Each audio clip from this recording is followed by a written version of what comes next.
Good evening, everybody. Welcome in as we present this latest edition of the Milford Informer. Once again, I am your host, Tim Coet. This is our final edition of the Informer of the year. After tonight, we will be back with you again in the first week of January. So tonight we close out 2016 with a show packed with local stories and sports highlights to keep you going until the new year. Let's begin by showing you tonight's top stories rundown.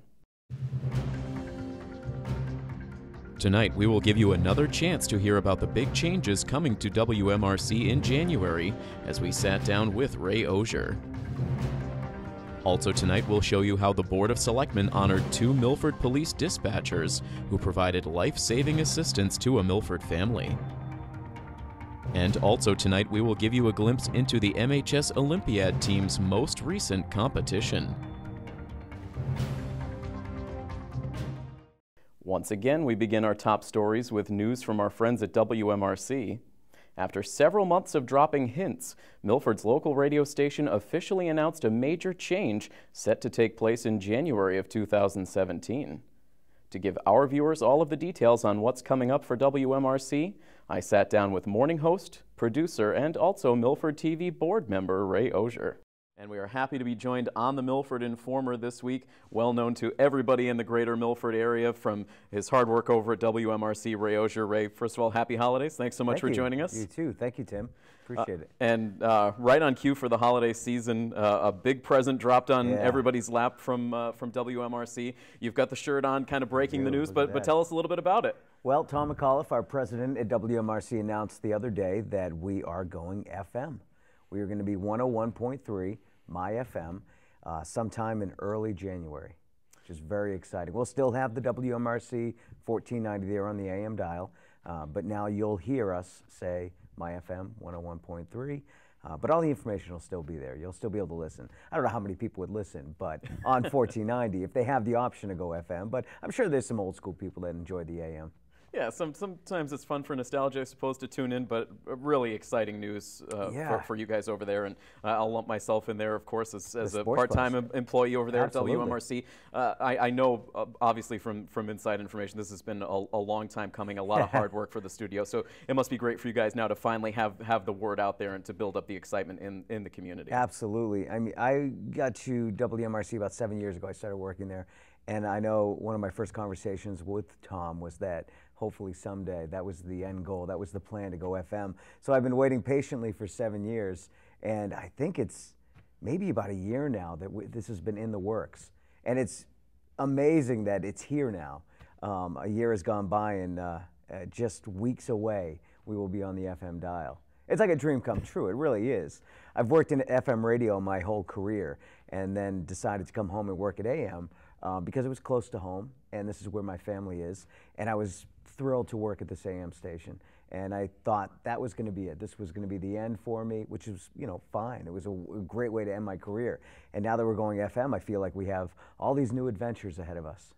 And there are so many opportunities. There's so much great stuff on the horizon for WMRC. But I know, listening to Tom McAuliffe, president of WMRC, he's not wavering at all to the local aspect of first class radio. That local slant, that attention to detail in the local community, that's going to stay regardless of AM or FM. That was the big question with everybody. Well, now that you're AM, you're going to be a big deal, right? Well, of course we are, but we're going to be a big deal in a small pond, big fish, small pond, which means we're going to pay attention to the local details, even more so now because we're going to have a larger audience. We're bringing more people in. We really now have to focus locally more so than ever now, and we'll continue to do that. And we're going to welcome in some new neighbors because we're going out about 25 miles, probably about 5 or 10 miles further than the AM. So we'll have towns like Ashland and Framingham and Westboro as part of our listening area now. So we welcome in new neighbors, and it's always been Milford. It was like 50% Milford, 50% everybody else around us. So the Milford spotlight will still shine brightly, as will the other neighbors around us. And that's great to know for the local community. I know on my commute back home to Worcester, on a good night, I could still catch WMRC almost all the way out there. So I know now on the FM dial, I'll probably have no problem tuning in. And now in terms of content, heading into the FM switch? I know a lot is still being hammered out with details, but anything you can tell us about maybe some new add-ons to the station once the FM switch happens? Well, if you've been listening for the last few months, maybe a month or so, I'm doing mornings now, and will be My FM in the morning. Rick Michaels does news now. And all of our specialty shows that are usually on around noon during the week will shift to the weekends. So we'll be loaded up on Saturday and Sunday mornings with local programming with you guys, the Sports Buzz. You'll still be there. Now from 11 to 1, you guys are bumping up to make room for this great news show that we have coming up, News, Politics, and Lifestyle with Gary Goldman. And it's going to be 2 hours of local interviews with people that are making it happen in the towns around us.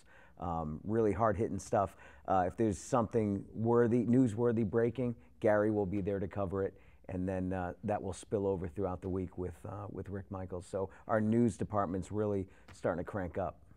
And in terms of people in the community who want to maybe help contribute to the news that's being broadcast on FM, I know you're looking for some local ambassadors to kind of help out with news tips. Can you talk a little bit about that? We are going to be announcing this real soon. It's our ambassador program, and we're looking for individuals in the local towns to kind of be our eyes and ears of the community. Send us tips, or if you're a writer in a local community, perhaps you want to contribute to the website. And and just stay in touch with us. I mean, we need to be more involved with the schools, police department, town halls, and with those ambassadors, it'll be really easy. You know, there's a small staff over at WMRC. It's a very small staff. So we need eyes and ears in the, now maybe 20 towns we're going to be focusing on.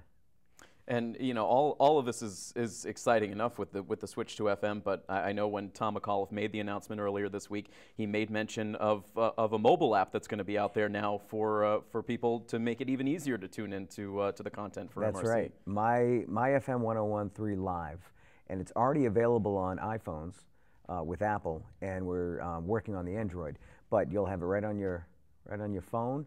Hit the app, and you'll be able to listen to WMRC and get a lot of content on that phone as well. You'll be able to wake up, which is very cool. It has an alarm feature. It will give you the weather first thing in the morning, and then it'll wake you up with not WMRC, My FM. And that's so a lot of people will now wake up and hear the smooth tones of Ray Auger in the morning. What better way could you ask for to wake up in the morning? I don't know. With me, perhaps? I don't know. Physically next to you. How have the mornings been so far? It's great. You know, I did this 10 or 15 years ago for 5 or 6 years up in New Hampshire, and I was a lot younger then, and I was a lot more single then. So it was a little easier to get up that early in the morning and do a morning show. Plus, I had partners. It's a different animal now. It's tough with kids, married, all the stuff I do with bands in the local area. I'm still getting used to it. But I know with the FM coming, my time is short. I really got to get on my game. Well, it's already been sounding great. I know everything's going to sound even better once the FM switch comes, and so looks like maybe within the next month. Really is when it's going to happen. Yeah. So it's such great news. It's such exciting news, and I know the entire community is really going to be amped up for the switch to happen. And I know you and I are both looking forward to really doubling down our efforts over there to bring some great what you're doing with the Sports Buzz, by the way, is amazing. Oh, thank over you. the last year or so. It's been a little over a year now. It's been a fast year. Yeah. It's been great. Local athletes, local coaches, in studio interviews, and I can't wait to see what you guys do now that we're on FM and broadcasting a little further out now. Well, we're all looking forward to it, and so Ray, thank you for all you do. Obviously, not only with the radio station, but everything out in the community as well. Thanks, and best of luck with everything in the new year. Thanks so much for joining us. Thank you. Now on to a story of heroism and grace under pressure. Earlier this month, the dispatchers for the Milford Police Department received a frantic 911 call from a pair of local parents whose child was in the midst of a severe asthma attack. Thanks to the incredible work of the dispatch office, the parents were given instruction to administer CPR, and they successfully kept their daughter breathing until first responders arrived at the scene. Earlier this week, the Board of Selectmen welcomed in the two dispatchers to Town Hall to honor them for their role in saving the life of a young Milford resident.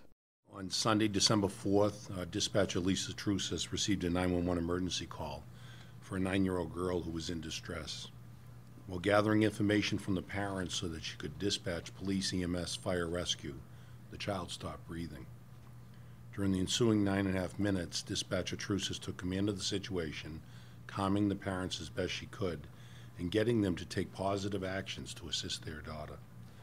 She was able to instruct them in CPR, reviving their daughter's breathing, assist them in clearing her airway and mouth, provide treatment through a nebulizer, and ensuring access for the first responders who were on the way. While Dispatcher Trucis was working with the family over the telephone, Dispatcher Kim St. Amand took control of dispatching police, fire, EMS, updating them with information from Dispatcher Trucis and the family, and also providing information back through Dispatcher Trucis to the family so that they would know when those services were arriving at the home and the best way to access to help their daughter. The 9-year-old was transported to the hospital for treatment by the Milford Fire Department and Community Ambulance, and I'm pleased to let you know that the family has informed me that she is doing very well. In fact, she's here with us this evening. I believe that the actions of both of these dispatches were exceptional and are worthy of really great praise, for there's no doubt that this young girl's life was saved by her parents because of the professional intervention of Dispatcher Trucis and the assistance of Dispatcher Kim St. Amand. You know, as a parent and as a member of this community, if I pick up the telephone, these are the services that I would want. And I was just impressed. I actually listened to the audio tape, and I have to tell you, it's impressive, the work that they did at a time of crisis. It was very, very hard for us, but honestly, you guys kept us going. Good. You kept us headstrong because you know I was like, ah! But Yeah. you did I would be the exactly same way. what I needed you to do. If you didn't do that, the outcome could have been so much different because I would not have been listening to you. So I wouldn't be appreciate listening to that. me either, so don't worry. I know I wouldn't. I had the opportunity to listen to the 911 tape, and in the midst of chaos, a chaos that's understandable when somebody's child isn't breathing and in distress, I have to tell you, I agree with you. The professionalism that we have in our dispatch, this is today, and this is one instance. There have been many others that the chief has brought to our attention. But thankfully, your daughter's with us today, and your family is here to smile. And you get to be part of growing up and a lot of other things that could have been a challenge otherwise. And so, you know, on behalf of the board, I'm going to ask the board members to also give their comments.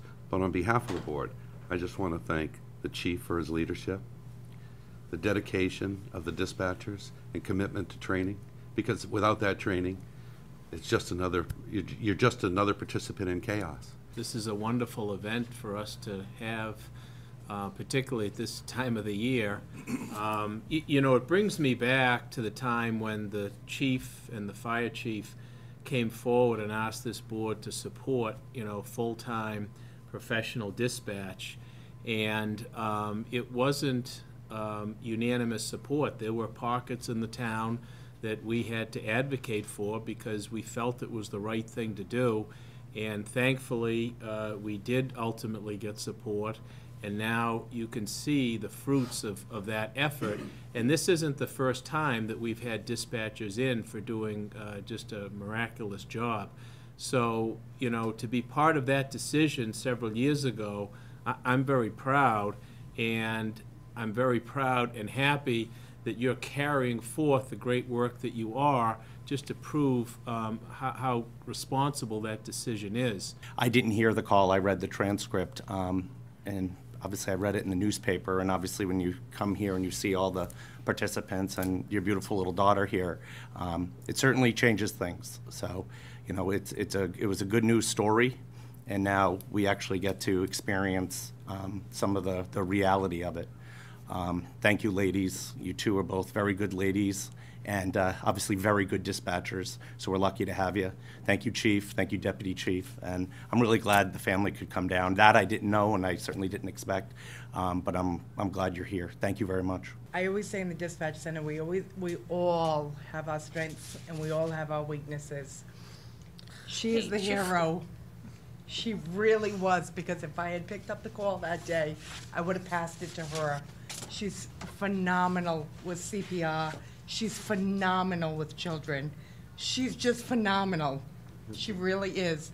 We all have our strengths and weaknesses, but she was the hero that day. She really was. I agree. I heard that 911. I agree. She really, really was. So I thank you for everything. Thank you.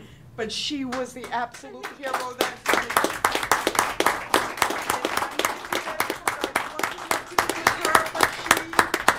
She was unbelievable. I would have passed that call to her if it came to me. I would have. She was phenomenal. I'm so proud of you. I hate you. I trained her. I trained her. Last year, we introduced you to Milford High School's Science Olympiad team. The program is now in its second year of existence, and earlier this month we took the opportunity to speak to the current Olympiad captains to find out what's been happening over the last year and to get a look at their most recent competition. We pretty much organize, we run the meetings, and we just organize people and make sure they're all where they're supposed to be at the right time, give them tips on how to prepare for events, stuff like that. Yeah, just make sure people are performing how they should be. We have 4 events scheduled, astronomy, wind power, towers, and micro-mission.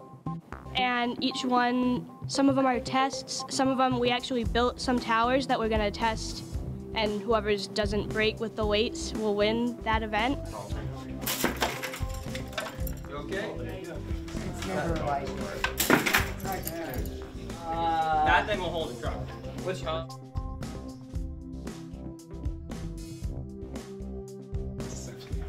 Yeah, that's close enough. I'm extra seeing that's. Yeah, that's We have micro mission and what's the other one? Astronomy. Astronomy. Those are both just academic events, so they're just kind of like straight testing events. There's 4 other schools we go up against. So Oliver Ames, Stoughton, Bridgewater, Rainham, and Medway will all be here this afternoon. And then we have our state meet, which is against all 50 schools in the state that have teams. Anatomy and physiology, we didn't medal in, but we still got really good standings in that one. We did actually really well. We were placed in the top half. We beat all the teams in our leagues. Usually the designs are pretty different. The Science Olympiad organization lets you use model kits, but I just made mine out of scratch. I just really like science. I've kind of been looking for a club like this for a little while, and they didn't have it in my freshman year, and then my sophomore year the club started. I'm like, yes, this is the club for me. Yeah, I was always interested in science, but there was never a club to do. In middle school, I did do a robotics team, but that didn't carry over into high school, and I wanted something that I could do. They can absolutely just show up at meetings and ask to join. We actually had one student join 1 or 2 meetings ago. We meet on Wednesdays from 2:30 to 4, so if anyone wants to stop by, that's where we'll be. Miss Yvonne she's in B7, her room's always open to people interested. I really like chemistry. I'd like to look into that for college. I mean, I'm a junior, so I'm not really looking at college yet, but that's more of like my dream. And I want to go into physics.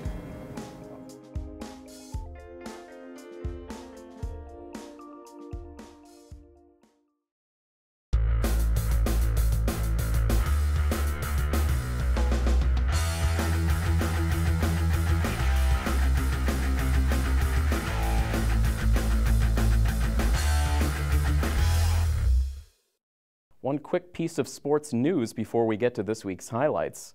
The Milford Legion baseball program recently made a major announcement for the upcoming 2017 season.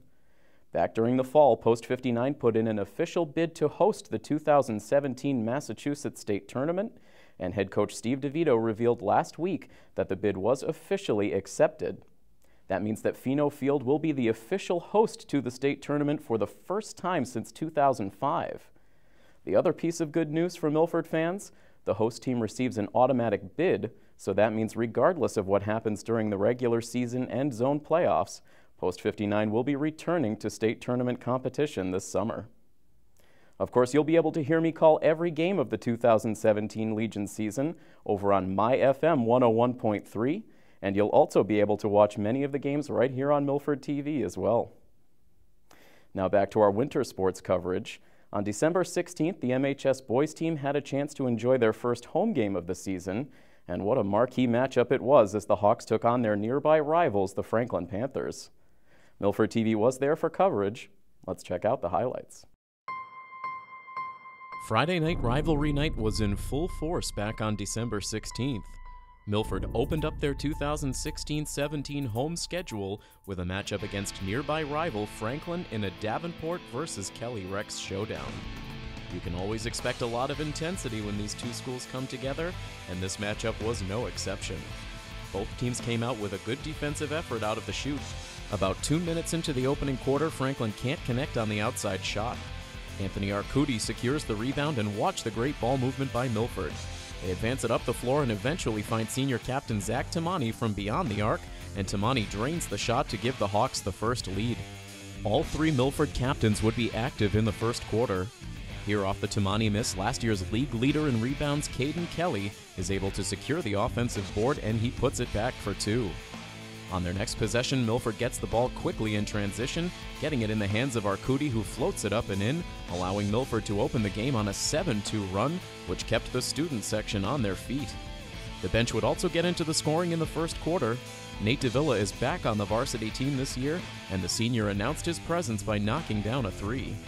And with just over a minute to go, the 6'1" junior Zach Tamaro would find himself wide open on the far wing, and he'd drain the outside shot to give the Hawks a double-digit lead. Milford would carry that 10-point advantage into the second quarter, but that is when Franklin would start to come to life. On the opening possession of the quarter, Jack Rogers would connect on this runner to the basket. Then, as Milford tries to advance the ball off the inbounds pass, Franklin's defense forces the bad pass, and freshman Chris Edgehill is there to make the steal and the shot. He'd make it a three-point play to give the Panthers 5 quick points in the opening seconds of the quarter. Milford would turn the ball over on their first 3 possessions of the second, and not even a minute in, the Panthers would cut a 10-point deficit all the way down to 3. With his team reeling, Anthony Arcudi would take it upon himself to right the ship. And the long pass ahead to Arcudi, can't quite control it, and now slows up the pace, and now takes the shot from three-point range, and boy, did Milford need that. The shot clock winding down. Arcudi will toss it up from long range, and there it is. Back-to-back three-point shots from Anthony Arcudi, and it's back up now to a 25-17 lead. And that is just what this team needed, right in the face of Paul Mahan. With time starting to wind down in the half, Shane Cosquet would knock down a floater, and for the second time in the game, Milford would enjoy a 10-point advantage. But once again, Franklin would find a way to counter. Over the final 3 minutes of the first half, Franklin would go on a 15-3 run, turning a 10-point deficit into a 2-point halftime lead. Unfortunately for Milford, the Panthers would keep that momentum rolling right into the second half. Here, Josh Mackey times the inside move perfectly to drain the shot that was part of a 6-0 run to open the quarter.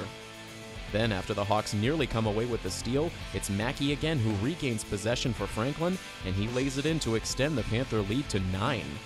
With just over 90 seconds to go in the third, it's Paul Mahan this time who puts it in from three-point range. Franklin absolutely owned the third quarter, outscoring Milford 18-4, upping their lead to 16 points at 50-34. Franklin would look for the knockout blow early in the fourth quarter, scoring the first 5 points, including this three from junior Matt Elias that pushed the Panther lead all the way up to 21 points. Finally, Zach Tamani would stop the bleeding as he would unleash this long-range three. It would be just the third made basket for Milford in the second half, with 6:45 to go in the fourth. Later in the quarter, after Milford kept the possession alive with a couple of offensive boards, Zach Tamaro buries a three to cut the lead to 14. With less than 3 minutes to play, Tamani takes the ball the length of the floor and catches the defense napping as he lays it in for an easy two, bringing the lead down to 10. The Hawks would play much better in the fourth quarter, outscoring the Panthers 20-13, but the deficit was just too big to overcome. Milford drops their first home game of the season as they lose to the Franklin Panthers by a final score of 63-54. As for the girls basketball team, they were able to notch a quality 37-33 road win against their Franklin counterparts on December 13th. The girls hope to string consecutive wins together for the first time in the early stages of the season as they hosted the Taunton Lady Tigers on Tuesday, December 20th. Once again, let's go to the highlights. Last season, the 0-9 Taunton Tigers pulled off a shocking upset victory on their home court against the Lady Hawks. The girls would look to avenge that loss on December 20th as this year's matchup with Taunton unfolded in the Milford gym. Through much of the first quarter, it looked like Taunton was set to pick up right where they left off against Milford a season ago. Junior Mackenzie Handrahan is able to control her own rebound during the opening possession and is eventually able to lay it in for the first points of the night. Another basket from Handrahan and this bank shot by Hannah Moniz would allow Taunton to open up the game on a 6-0 run. Mackenzie Handrahan would make it 6 points in the first quarter, getting this running shot to fall to put the visitors on top by a score of 12-6. With just over 2 minutes to go, Milford's offense would finally start to get rolling. Jess Tomaso moves the ball up the court in transition before dishing off to Jill Burley, who gets the shot. Then, after Milford cut it to a one-possession game, Kate Irwin finds her stroke from three-point range, and with less than a minute to go in the first, Milford would tie the score at 14. But Taunton would close out the period on a 5-0 run, capped off by this three-pointer from Hannah Moniz, and after the first 8 minutes, it would be Taunton on top, 19-14. Into the second quarter with Taunton's lead at 3, Irwin would find captain Jill Burley all alone from three-point range, and Jill would knock down the shot to once again tie the score. Burley would be Milford's leading scorer through the first half, collecting 13 points, 8 of which came in the second quarter. Milford would pull ahead with a little over 2 minutes to play in the second, but that is when the Lady Tigers would kick their offense back into gear to close out the quarter. Taunton would hit a pair of corner threes in the closing seconds, first from junior Dominique Bradley, and then from the lone Tiger captain Abby Kingman. It would be 10 unanswered points over the final 2.5 minutes, and that would send the teams to the break with Taunton in front 32-25. Milford would immediately be given a chance to cut into the deficit before the second half even got underway. A bookkeeping mishap on the Taunton side would lead to technical free throws for Kate Irwin. Those shots gave Milford a boost of confidence that they would ride throughout the second half. Now with 5 seconds on the shot clock, Irwin gets it to rattle home. And that will put Kate Irwin into double figures for this game. Jill Burley, it's been a good night for Burley, and even getting the benefit of that roll around the rim. Underneath the basket with 1:03 to play. They set it up for Irwin from three-point range. It's the second three-pointer here in this third quarter for Kate Irwin. Chavez to Archer, who almost loses control. There's the active hands for Dahlgren again. This time she secures the steal, takes it to the basket, and gets the layup. Milford's defense would be absolutely suffocating throughout the second half, allowing Taunton to score just 7 total points in the third and fourth quarters combined. The Hawks would also do their job from the free throw line, knocking down 17 of 18 shots. In the end, Milford would coast to a 13-point victory as they defeat the Taunton Lady Tigers by a final score of 52-39.